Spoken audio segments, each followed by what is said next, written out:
but I'll still take your daddy.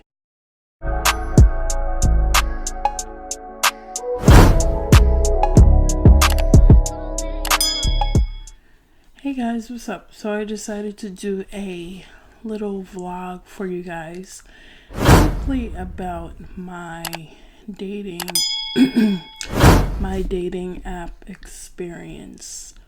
So I'm going to be doing a particular experience which turned into a toxic relationship. So here we go.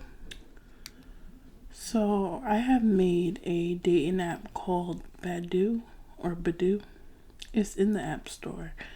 And I have been on there for a while.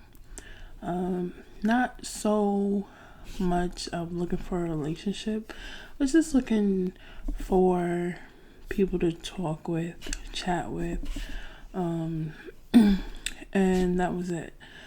There was a few messages I had got, but it wasn't people that I was interested in or who caught my eye. So there was this one message, and it was from a guy, and he lived not too far away from me, but like 30 minutes away from me. And he hit me up, I responded, and we started talking. We started talking for like a month before we met up. And the first time we met up was at a party. The worst place you can meet up with somebody when you first meet them. And that's sign number one. So he invited me to a party, and I didn't go alone. I went with my sister and my cousin. And everything went well. We didn't really see each other much at the party because he had to be in the front collecting payments and stuff like that. But that was just how the night went, with me barely seeing him at a place that he invited me to. So everything was going good. I started coming out to see him. Sign number two, he didn't drive. So it was me coming to see him like every weekend. And then we just started chilling. I started meeting some of his friends. And mind you, we didn't go on a date yet. I wouldn't call meeting up at a party a date at all. We just talked, chilled in the car. What people normally do, I guess, nowadays. Nothing too exciting. And then fast forward to like a few months later, he started not acting himself. He was just like different. Like he wasn't the person who I met online. He was just a whole different person. And he kept the story is like all over the place, but I started to like him more, and the signs that were shown I started to ignore. Like, for example, he would ask me for money. Mind you, we haven't even known each other for a year yet, and that was sign number 3, 4, 5. Like, no man, in my eyes, no man should ask you for money. And especially if you haven't met them for like, or known them for like a long time. And I started to lower my standards for him. That's another thing that us females start to do when we like people, is lower our standards for somebody we like, because we feel like they're always going to be there and they're going to change, and this is just things that we know is going to happen, but it never happens. So I got tired of always going to see him, and I just wanted him to do all the things that I was doing for him to do it to me too. So this was like a one-way street of me doing everything. He didn't have a job. That's flag and sign number 6, 7, and 8. So my dating experience in this one situation didn't go so well, and this situation turned out to be a relationship. And we started going out. We never went on a date. I was always willing to be like, oh, let's go here, but of course I was the one who was paying. And you're gonna say, oh, you look like the fool, which I was. I own up to that. I was the fool. Let's see. And as a woman, you tend to feel like you're not doing enough when it's really them who's not doing enough. You tend to also feel like if you don't do this, then, oh, they'll find somebody else. So then you feel guilty, you feel bad, like, well, if I don't do this, then somebody else will do this, and I don't want that. I don't want another person to be in the picture, so I'm gonna do this for them because they want me to do this. And that's exactly how I felt.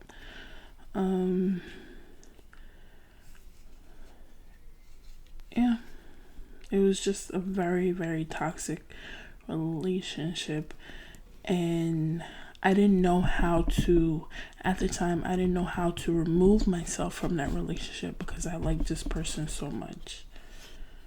And everything, it didn't start out good, but it wasn't the worst until, you never really know a person until you get to know them. And their true colors come out. You can't change a person. The only person that could change a person is a person that needs to be changed. And that is themselves 9 times out of 10. And I just felt like I needed to do this. I needed to do that to be a better woman or to be a good girlfriend to this person. And I was kind of draining myself and running around like my head was cut off for this person. Just to not feel the love and feel the any of that coming back to me. So long story short, I ended up not talking to him. And this is where when they feel that the person that was there for them just stops talking to them or just leaves them alone, this is where they try and get you and try and trap you with the I love you and I want to have kids with you and I want to spend my life with you, to keep you, just to keep you on their side. They don't want to have you, they just want to keep you. And that's what I had ran into, was him saying, oh, I love you, I want to have kids with you, I want you to be with me for the rest of your life, and I just want to be a family, a happy family. And you know what I would do? I would go right back. I'd be like, well, he's really sorry and he really wants to be with me, and like, how could I say no to that? So I would take him back. And you know what happened?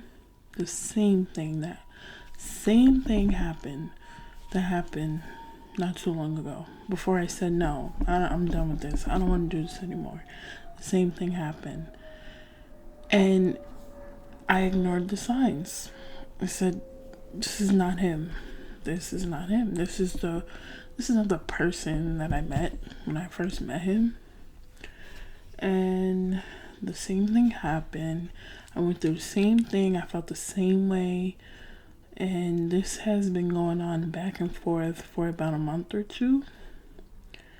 And then lastly, I finally found myself saying, it is so draining giving all your time, your attention to somebody who doesn't give it back to you.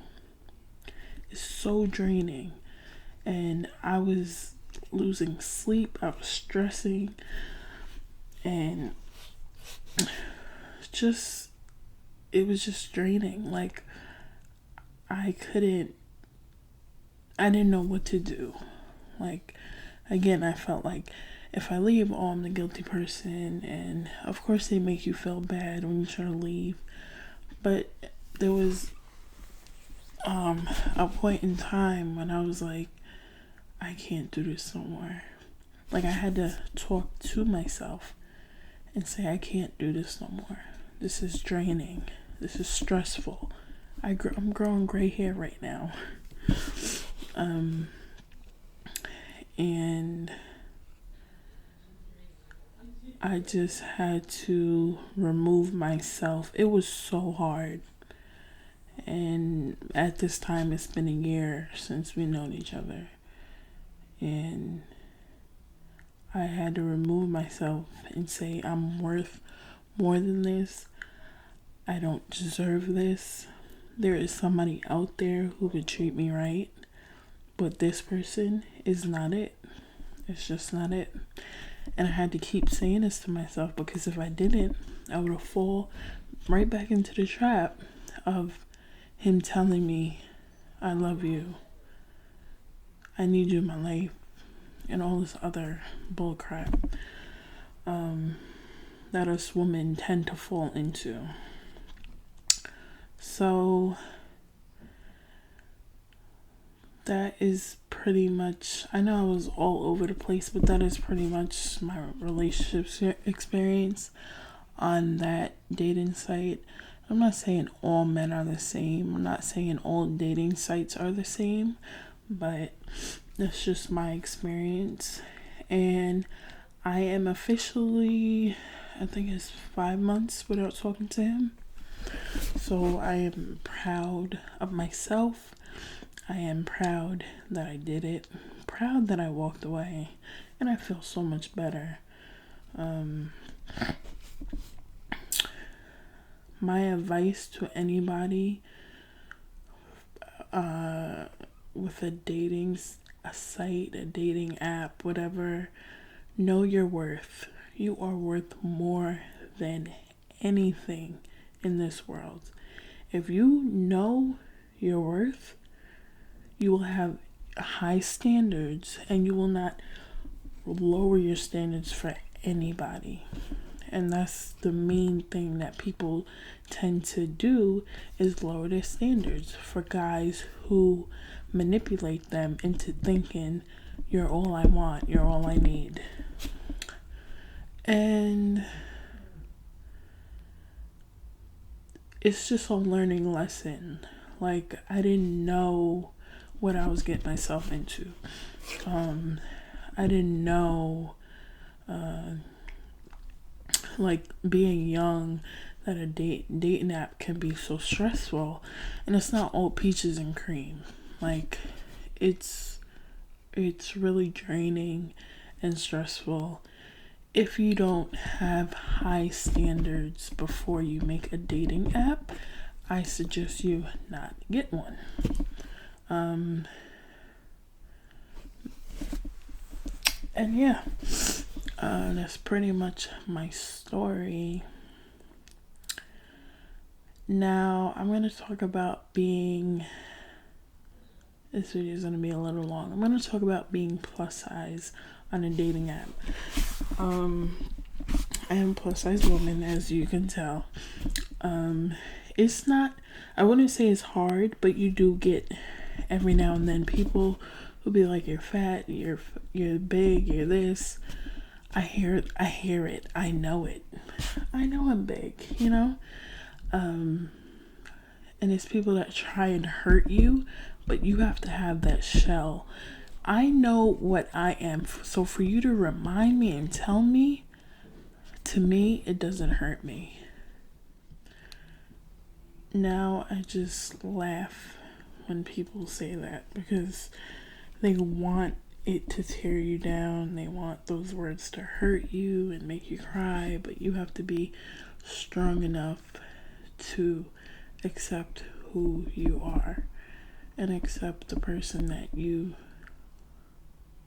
are becoming or want to become, and nobody's words should ever tear you down. I don't get messages every day, but I get like a message every now and then when people say mean things, but I'll still take your daddy, so it doesn't matter. Anyway, but yeah, it's just a few of those, but my messages nine times out of 10 are very positive messages, and there's people that like big girls and there's people that don't, and that is totally fine. I don't understand why I don't get why people always think that people have to like skinny girls or people have to like big girls, because it's not like that. So that's my experience. If you like this video, make sure you comment down below. Make sure you like, comment, subscribe, and join the family, because I will be dropping these bangers back to back to back. And see you in the next video.